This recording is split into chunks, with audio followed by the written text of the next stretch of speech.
That would seem to be another opportunity for retailers selling the appropriate cleaning products for hard surface, especially when people have the wrong product and it makes the product look, or makes the floor covering product look worse. A great opportunity, and the same with vacuum cleaners. It's another source that goes to the bottom line, another way to increase average sales.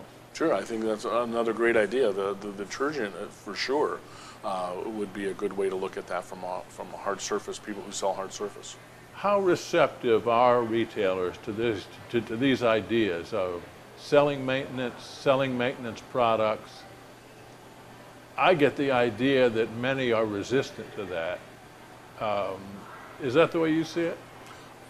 You know, I really don't. I think that a lot of them, and it's like any other industry, you've got people who see opportunities and people who don't. The retailers that we talked to this last year at Surfaces were very interested in what we were talking about from a maintenance point of view. They liked the fact that we had a wide variety of products available to them. We weren't method specific when it came to cleaning carpets or flooring, and they liked the idea of having a partner like that would look at different opportunities differently. And so we didn't talk to a lot of people, so maybe I could draw the conclusion that many of them were not interested.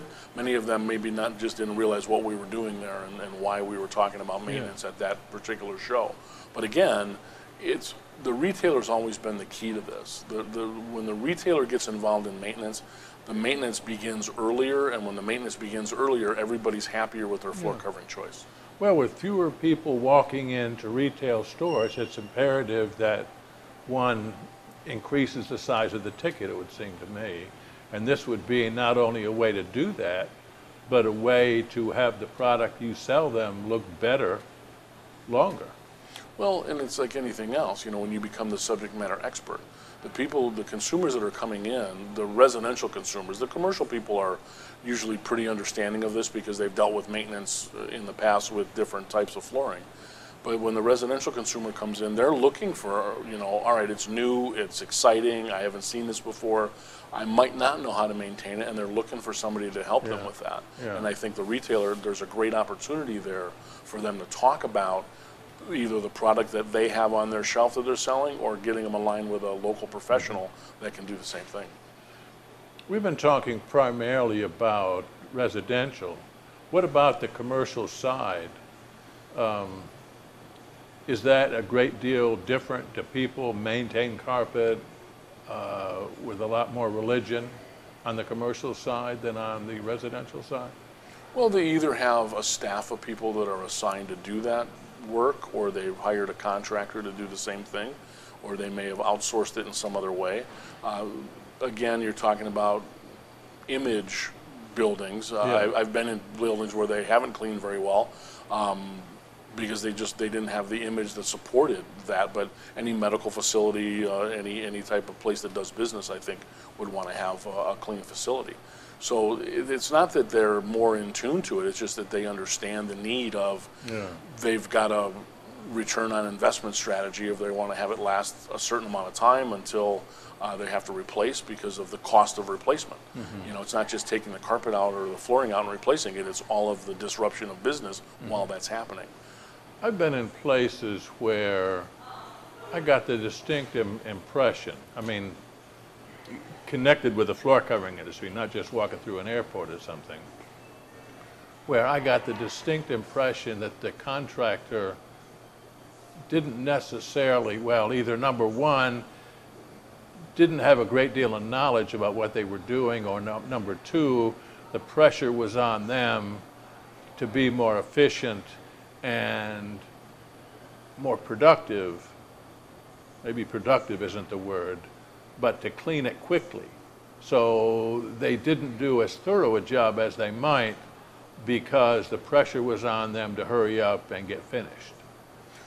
Well, I think you're onto something there. I don't know that it's, every industry has pressure on their price. And so in order to maintain operation or an operational proposal, you have to be very efficient in how you deliver the goods. And we talk to contractors all the time. As one of my key things that I do in my job and my position is I want to talk to contractors about understanding efficiencies and using different tools for that. People who have a cleaning program, who, somebody come in and clean 4 times a year, you're dealing with 90 days worth of soil every time you come in. Well, in certain cases that may not be so bad. Certain times of the year that might not be so bad. But in other times of the year, 90 days worth of soil is a lot to deal with, especially if you got a high traffic situation. So you're always playing catch up. You're chasing your tail at that point because now you're attempting to do deep cleaning all the time. Deep cleaning is great, but deep cleaning is slow. As a contractor, you can't manage an operational movement by always doing the slowest process you have available to you. And so I think that's where the pressure comes, and inevitably a contractor's not going to lose money on a project, so they're going to have to find ways to cut corners and still create that same value proposition, which is very difficult to do. So we're trying to teach them about efficiencies using different tooling and different timelines to minimize that load and put together a really true maintenance program. Do individuals selling commercial carpet, mills, distributors, contractors, do many of them present some type of a maintenance program at the front end? Well, they're all obviously involved with what Carpet and Rug Institute's doing and their maintenance guidelines. So they've all signed on to that. They've all been on the committees. So of course they're touting that. Many of the mills have their own maintenance guidelines that are based off of those CRI programs. So it's all available to them. Whether they're promoting that or not, I'm not sure. From some of the buildings I've seen, I would have to say that maybe that's not as high of a number as we'd like to see, but it's really not their job and their responsibility either. I think they should be aware of it and then know who to hand it off to rather than wait for the inevitable call 6-8 months into the program where they're like, we're not sure that we like how this flooring is looking for us right now. I mean, for a sales professional, what I tell them is just look outside in the parking lot. If the parking lot's a mess, so is your carpet and your flooring going to be a mess in a short amount of time. So if the parking lot's a mess, you might want to bring up maintenance a little bit faster in the conversation. Well, it seems like everybody needs maintenance, and as you mentioned, some of them need it more frequently than others. But it would seem like, again, to get the life out of carpet that they budget at the front end,